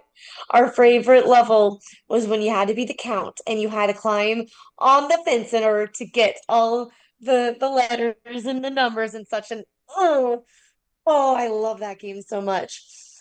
But yeah, no, we watched it a lot back in the day. And I'm and I'm a little hesitant to go for it going to Netflix because Netflix has a bad habit of ruining things or canceling things. Yeah. However, they could. So, I mean, it would be really difficult for them to cancel this considering they literally would have all of these episodes and everything. So, it also makes an incentive to get Netflix for kids to watch it. Or if you already have Netflix, then you just set up your kids' account and they can watch it to high hell back. But with them starting to defund PBS and that stuff, I think it's ridiculous because they want to control what everyone Media. yeah, they want to control the media. They want to control what your kids have access to, which is complete limit. They have access. So I think they just need to make sure the private investors do not get to dictate what the kids get to see because it's not up to them. It should be basically the basics of what every kid should learn about. And especially when it So comes to I'm just worried that they're going to try and start sneaking any type of religious stuff in there. I mean, like any type, not just Christianity, like any type. That can be taught by their parents. Keep religious propaganda and everything out of that channel, please. yeah, no, So. keep that out because that is not how any of this is supposed to go at all. Anything else to add? They just need to keep their grubby fucking hands off of what children are learning. Do not stifle the creativity of the next generation. Yeah, they just want to go, no, this is what they should do. No, widen their perspectives. The children's mind can be molded, and you want to broaden that horizon when they're young. You don't want to go, no, they can only learn about this and this alone. Also, discrimination is very, very difficult for kids to grow out of. Mm-hmm. And because they are taught these discriminations and bias and everything, they don't know that that could potentially be wrong when viewed outside of what they're taught. So yeah, that's just our fear that they're going to start trying to indoctrinate these kids to only think certain ways, know certain things, and it's dangerous. It's like we're stepping back. We're stepping 3 steps. No, we're stepping. No, we're falling down the stairs at this point. Stepping off a high cliff with blindfolds on. And then hoping that everything's going to work out, which it's not going to. It very much. Yeah, we are happy that it has another home on Netflix, so that's good. So long as Just they don't Netflix, mess. please don't fuck it up. Netflix has a whole issue with. We have a love and hate. Out. We have a love-hate relationship with Netflix. Yeah. Yeah. Netflix is awesome, and it also it winds up getting rid of stuff off of that. That's true. Yep. I'm pretty sure that the deal doesn't actually involve any sort of direct form of like creative influence on the broadcasting on it. I'm pretty sure Like, because there's no way in hell that that Sesame Workshop would give Netflix nearly that much like Oh yeah, say. definitely not. Because I just hope that they don't try and bribe them. in You any know? other nefarious way. No, I hear Yeah. you. Yeah, no, like I'm literally like you guys actually reminded me of like one of the first things that I'd done was like when we were starting to learn how to work at computers back in the early 90s. It was literally like there was like a Sesame Street themed game on there, and it was insane how simple it was. Oh my lord. Let me take a look over here. In the chat, I see the Joseph Santos is in the chat. How's it going, the Joseph Santos? Welcome to the Black Files. We appreciate you joining us tonight. Sesame Street needs to teach kids how to change a tire. Give Oscar a beer helmet and Elmo a teardrop tattoo. Wow. God dang it, Joseph. Okay, can I follow up with that with yeah, if there could be dad/moms teach it all, where for people who don't know how to do certain things, we can be taught through these huge series. I know there's like there is a guy on YouTube who has a lot of videos, and his audience is mainly people who didn't really have dads to teach these things. So he's like, I'm here when your dad couldn't be. Yeah, We're learning. and he's got it doesn't he have like a Wisconsin accent also, or am I misremembering? All I know, he's Or on am I thinking YouTube. Oh yeah, no, you're right. Like, imagine if we had something, if he had something like that on like PBS, that'd be fucking wild. That'd be fucking wild. Because that way it won't just be for kids, but it will also be for adults who want to learn something. But the internet is big. It's really difficult to learn those things on your own properly. No, you're right. It is a little bit difficult on there. Let me take a look at this. Ulysses Fartknocker was also saying, damn, Muppet Babies is now practically lost media as it never got released. It used so much licensed content, which is why that never happened. And he also mentioned it's like realistic episode of Mr. Magoo where he's finally flattened by wandering aimlessly. Yeah. Yeah, no, we don't. That'd be crazy. And Mr. Quake, Devil May Cry. I'm not sure what Devil May Cry has to do with anything, but yeah. Not taking funding away from Sesame Street. That would be, it's important that it doesn't happen. All right. Sorry. I didn't mean to cut you girls off. Was there anything more you needed to? No, you're good. All right. Awesome. All right. Appreciate it, Zayana. I appreciate it, Dragon Fang. Thank you, girls, so much for that. Jose, your turn. Give us your final thoughts and what can we expect as well on tomorrow night's edition of Wrestle Rewind. Okay, so final thoughts. As I mentioned earlier, PBS is important. It is an integral part of our educational programming especially for kids at a very, very, very young age. And I grew up, along with everybody else, watching programs like Sesame Street, Reading Rainbow, Wishbone, and several other PBS. Puzzle Place, you remember that? Yes, of course. And Barney Mr. and Big Comfy Couch? Yeah, of course. Those shows too. I grew up watching those. And looking back on it now, on the one hand, I should have been more appreciative. And on the other hand, I'm glad that I did watch it. And I'm glad that I did learn the things that I've learned and enjoyed myself with watching these shows.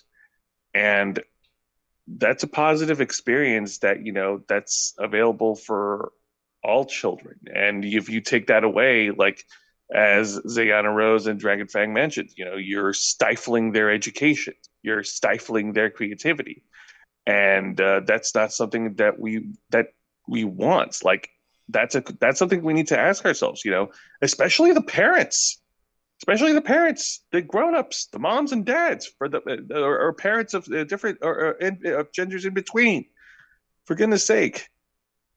And yeah, no, I also agree. Keep religion out of this, for goodness sake. Like, don't bring religion into that. Like, you want to talk religion? Put it in another School. Channel. Go to Sunday school. Find Bible Man videos. Now, while For real, no, for real, look up Bible Man and see if you can find his old. No, I know what you're talking about. I'm not doing that. Screw you, Juan. That being said, Sesame Street's moved to Netflix. Personally, that's not very ideal, but you know what? It's better than than being taken off the airways completely. Yeah, And I would be crushed if the latter happened. But they landed themselves a deal with Netflix, so you know what? They're not going anywhere. Thank goodness. Yeah, now, for tomorrow night's edition of Wrestle Rewind, which is every Thursday night at 10 p.m. Eastern, right here on YouTube and Kick, join me and my tag partner, Mr. Juan Rouse, as we review 3 of the most exciting pro wrestling programs in North America today: WWE's NXT, AEW Dynamite, and TNA Impact. For tomorrow night's edition, we will be reviewing from AEW Dynamite. We'll be reviewing a one-on-one contest with Mina Shirakawa versus Julia Hart as the AEW Women's Division takes the main event of this week's Dynamite. And over on NXT, we'll have the live concerts of both a rap concert from Trick Williams and a live pop concert from the TNA World Champion, Joe Hendry. And of course, we'll also have some more developing, exciting stuff over on TNA Impact this week. So tune in tomorrow night. I'll see you then. Passing the ball back to Juan. Appreciate it, Jose. Thanks for that. And yeah, Kyle is over here in the chat saying, I'd rather kids growing up on Sesame Street and Mr. Rogers over Mr. Beast. Facts. Straight up facts, brother. I know who that is. Matthew Coburn knows Bible Man. Yeah, no, if you want to do anything faith-based, then there's faith-based stuff for that. You don't need to encroach it into Sesame Street or other public broadcasting, like any other PBS Kids programming. And my final thoughts on this are pretty straightforward. Like I said, as a kid, I grew up learning stuff on off of PBS. As an adult, I've come to respect PBS as a vital resource, as something that is irreplaceable and crucial for people to learn for themselves, to give access to a well of knowledge and of information and different perspectives that are important to all of us to become well-rounded people, to become well-rounded human beings. If we leave ourselves stuck in an echo chamber for our whole lives, just listening to one form of a point of view and not opening up to other ideas, or even the possibility that there are other ideas, it's a sad way to live. It's a very limiting way to live, and we're all human beings at the end of the day, and we crave, in a sense, knowledge. We crave being able to know more and more in order to have a better understanding of this crazy, cracked out universe that we all live in. And if this even helps in a little degree, then, fucking $20 million a year spread across 44 PBS stations in 28 states and DC. Like I mentioned earlier, that goes down to like $450 some odd $1,000 to run the station. That's peanuts. That is peanuts and belly button lint in terms of like federal spending. And we want to cut down waste, we want to cut down fraud, you're doing everything but looking at the most obvious places where there would be a shitload of waste and a shitload of fraud. I don't think that you're going to find that kind of problem on Sesame Street. But if you head over to the Pentagon, you might actually see it there. But that's a story for a different time. The point is, public broadcasts, public television, and public broadcasting, and public media is something that I strongly believe in, something that I advocate full-throatedly from the bottom of my heart, and I really do hope that that in the years to come we'll be able to find a resolution that allows programming like Sesame Street, like the stuff they have on PBS Kids, like the great PBS content of like art and entertainment and education that we get for adults, like PBS Nova, and like I said, PBS Frontline, those like sort of news documentary shows, those news magazines, where those can be respected the way they should be. And however this stuff turns out, you better when it comes to stepping up for our furret Muppet pals and everybody's favorite blue monster Grover, who can't tell whether or not if he's Superman or Batman or Iron Man, but he's always Super Grover in my heart. But you better believe that we'll be covering any new developments in this stuff right here on this show, the uncensored and uncompromising interview and review podcast of the Ravens flock, The Black Files, hosted by yours truly, Juan Arouse. Be sure to request access as we go live every Wednesday night at 10 p.m. Eastern Time, simulcasting on YouTube and Kick. Hit the subscribe and the follow button, ring the notification bell to stay up to date on all of our content. Become an inner flocker by hitting the join button, and until next time, continue to follow us on Facebook.com/TheRavensFlock, Twitter.com/RavensFlock13, Instagram.com/RavensFlockOnline, Kick.com/TheRavensFlock, and of course, remember to hit the subscribe button and ring that tiny little notification bell right here on our flagship platform, YouTube.com/TheRavensFlock, humble home of The Black Files, Los Amigos Playing, Wrestle Rewind, and The Ravens Flock. For Jose Casabona, Xana Rose Cosplay, Dragon Fan Cosplay, Case Roll Cosplay, I'm Juan Arouse. This has been The Black Files.